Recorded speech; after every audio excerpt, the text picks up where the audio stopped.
बेटी ने कहा, अगर इस घर में रहना है तो बहू की मर्जी से रहना होगा, वरना दरवाज़ा खुला है। और फिर जो हुआ उसे इंसानियत को झकझोर दिया।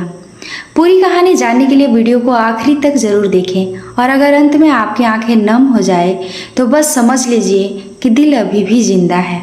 यह सच्ची कहानी है मध्य प्रदेश के उज्जैन शहर की, जहां एक छोटे से मकान में सरोज देवी अपने बेटे आरव और बहू तन्वी के साथ रहती थी। उम्र ढल चुकी थी, शरीर थका हुआ था, लेकिन दिल में अभी एक ही सहारा था, अपनी नन्ही सी पोती अदिति। 10 महीने की वह बच्ची सरोज देवी के जीवन की सबसे बड़ी खुशी थी। दिन रात उसे गोद में लिए रहना, उसकी खिलखिलाहट सुनना सरोज देवी के थके दिल को फिर से जवान बना देता था। लेकिन एक दिन सब बदल गया। सरोज देवी ने अदिति को खिलौने के बीच फर्श पर बिठाकर और बाथरूम चली गई। इतने में बच्ची पीछे की ओर लुढ़क गई और जोर जोर से रोने लगी। घबराई सरोज देवी दौड़कर आई और उसे गोद में उठा लिया। तभी दरवाज़ा खुला और बहू तन्वी ऑफिस से लौट आई। तन्वी की नज़र सीधी अपनी बेटी पर पड़ी, जोर जोर से रो रही थी। वह तमतमा गई। यह क्या किया आपने? मेरी बेटी क्यों रो रही है? जरूर आपने गिरा दिया होगा। सरोज देवी कांप गई, बोली, नहीं बहू, बस खेलते हुए पीछे से लुढ़क गई थी। लेकिन तन्वी भड़की हुई थी। हे भगवान, आप कैसे इतनी लापरवाह हो सकती हैं? आपको बच्ची की देखभाल के लिए रखा है, ऐश करने के लिए नहीं। सरोज देवी की आंखों से आंसू छलक पड़े।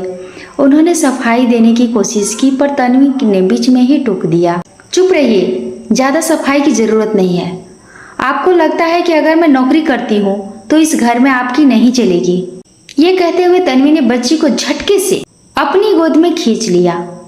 अदिति और जोर जोर से रोने लगी। कुछ देर बाद बेटा आरव घर लौटा। उसने माँ के चेहरे पर टूटा हुआ दर्द देखा, पर पत्नी की बातों में सच्चाई मान ली। वह बोला, माँ, अब आप ज़्यादा ध्यान रखा करें। सरोज देवी ने सिर झुका लिया। मन ही मन सोचती रही, क्या मैं सचमुच में बोझ बन गई हूँ? रात को वह चुपचाप अपने कमरे में गई और पुरानी यादों में खो गई। 25 साल पहले जब आरव का जन्म हुआ था, तब उन्होंने ठान लिया था कि चाहे हालात जैसे भी हो, अपने बेटे को पढ़ाकर अफसर बनाएगी। खेतों में काम करना, मजदूरी करना, यही उनका जीवन था।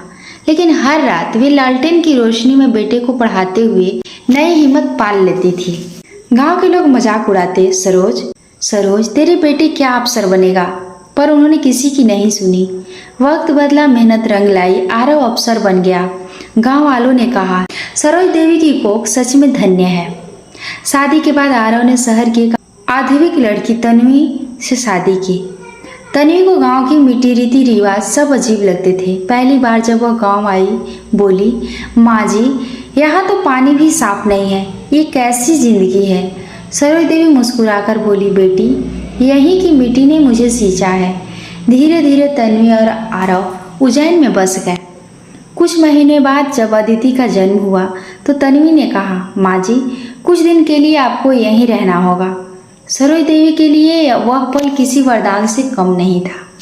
उन्होंने बच्चों को गोद में लेकर सारा दर्द भूल जाना चाहा, लेकिन वक्त के साथ बहू का रवैया बदलने लगा। माँ जी, बच्ची को ज़्यादा गोद में मत लिया कीजिए। माँ जी, उसे अपनी लोरी मत सुनाइए।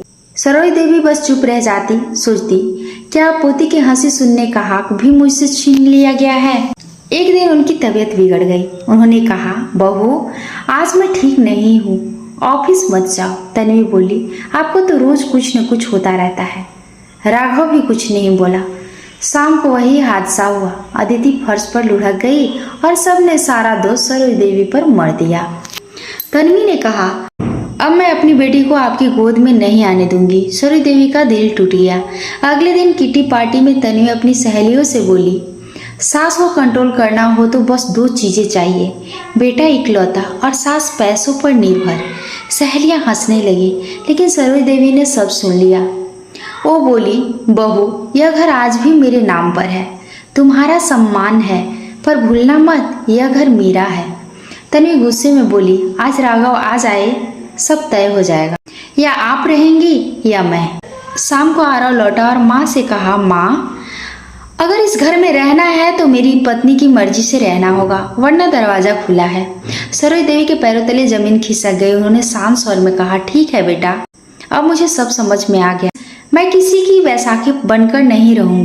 कुछ दिनों में उन्होंने घर बेच दिया और उज्जैन के अपने पुराने गांव लौट आई। वह 2 गाय लेकर दूध का काम शुरू किया। धीरे धीरे आत्मनिर्भर बन गई। कई विधवा महिलाओं को काम दिया। उधर आरव और तन्वी की मुश्किलें बढ़ गई। ऑफिस, बच्ची के किराए का घर, सब गड़बड़ा गया। एक दिन तन्वी अपनी सास के पास आई। आंखों में आंसू लिए बोली, माँ जी माफ कर दीजिए, हमारे साथ चलिए। सरोज देवी ने उसके सिर पर हाथ रखा और बोली, माफ किया बहू, लेकिन अब मेरा यही घर है, मेरा आत्मसम्मान यही है। आरव की आंखों में पश्चाताप था, पर माँ अपने फैसले पर अडिग रही। त्याग और सम्मान अनमोल है। जो उसे समझ नहीं पाते वे पछतावे के सिवाय कुछ नहीं पाते। सोचिए, क्या माँ का सम्मान सिर्फ तब तक होता है जब तक वो आपके काम आती है? कमेंट करके जरूर बताना ये स्टोरी कैसी लगी आप सभी को।